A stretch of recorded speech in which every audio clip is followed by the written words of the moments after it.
Welcome to Spicer and Company. I'm Sean Spicer. And I'm Lindsay Keith. Well, Sean, we've got a lot of big stories today, and former White House press secretary Sarah Sanders. You're not the only one out there. You know, she's standing by to weigh in on a few things. But first, President Trump is defending himself again. The media has come at him after they claimed he downplayed COVID-19 during a leak interview by Bob Woodward. Yeah, Lindsay. I mean, if anything, I think the Democrats who are attacking him now forgot their own comments. Take a look at this article that was published by the left-leaning Washington Post in April. This is the outlet's own reporting on how the president has been handling the virus. And on January 31st, the Health and Human Services Secretary announced a coronavirus as a public health emergency, and that the president had put limits on all that travel to China that he's been talking about. Then on February 4th, it mentions the president saying what was being done to contain the virus in China during his actual State of the Union address. On February 7th, it mentions Trump tweeted about his call to President Xi of China, saying that they were working on tackling the virus together. On February 11th, the Department of Health and Human Services announced a coronavirus vaccine was on the way. So the facts for all those people who are attacking him are just not there. The president was not downplaying the virus, and it clearly he didn't take it lightly. Yeah, that's a really good point. You know, and I think it's interesting also to note that we had a lot of officials, you think of Nancy Pelosi back in February, all these walking Democrats in San Francisco, Cuomo, saying, de Blasio. Okay. Yeah, you could go on forever, all downplaying. They almost forget they made the same comments at that time. Yeah, hindsight's 2020, I guess. It is. All right, well, let's bring in former White House press secretary, my friend and author of Speaking for Myself, Faith, Freedom, and the Fight of Our Lives Inside the Trump White House. Welcome, Sarah Huckabee Sanders. Well, welcome to the show. It's great to see you. It's great to be with you. It's I wish I was with you in person, but I'll take virtual just the same. Yeah, it's kind of weird if you would have guessed that you and I would be doing an interview like this. You writing a book, me in this chair. 3 or 4 years ago, I would have told you were crazy. But then again, the last 3 or 4 years have been a little bit of crazy. I love the book so far. It takes me down memory lane. I think I may need a little bit of therapy after reading it. I'd kind of gotten over my time. I want to just start before I really dive into the book with this whole Woodward book. And the thing that I think is interesting is that if Woodward knew that what Trump said was so troubling, why did he sit on this information for 2 months? I think that's a great question, and I think every reporter in the country should be asking that. If he really thought that there was danger to American lives, he should have said something. He clearly didn't. He saved it because he thought it would be good fodder for the talk show circuit, and he could make an extra couple dollars selling more books by waiting. And I think that tells you everything you need to know about this book. It is meant to paint the president in the worst light possible, and that's not surprising coming from Bob Woodward. That's what his books usually look like. Sarah, you and I both know that you don't tell the president what to do. He does his own. He picks up the phone and calls people when he wants. Mark Meadows commented that the president had called Woodward 18 times. What people don't think I know is that he doesn't necessarily run calls through the press office. He picks up the phone. He calls who he wants to, when he wants to. But my question for you is, if you had known that he was going to talk to him, what would you have advised him to do? Well, I definitely would have wanted to be in the room with him so I could be part of that and keep a record of what was being said. So we were prepared for when the book came out. You know, whether or not that happened or not, I think, as you know, and like you said, the president kind of does his own thing and made that decision because I think he felt like he had such a bad experience with Woodward the first time. Maybe he could influence him the second time. One of the things I do love about the president, even though it made our job a lot harder as his press secretaries, is that he is so accessible. He is willing to talk to reporters directly. He's willing to take hard questions every single day.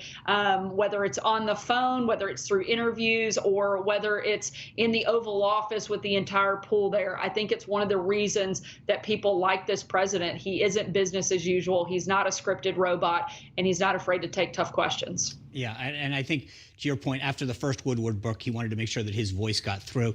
Sarah, one of the things you talk about in the book that, again, brought me back to memory lane or a little bit of therapy was the anonymous sources that we had to deal with in many of the stories. And it was interesting because this week we saw this Atlantic piece come out where it talked about the President of the United States speaking in rather derogatory terms to people who had died in war, calling them losers and suckers. You and I have both been around him. That's not language I ever heard. I don't think it's you ever heard. But the thing that I think is interesting is you and 20 other people have come out on the record in saying it's not true, and yet Jeffrey Goldberg, who wrote the story, hasn't had one person on the record saying it happened.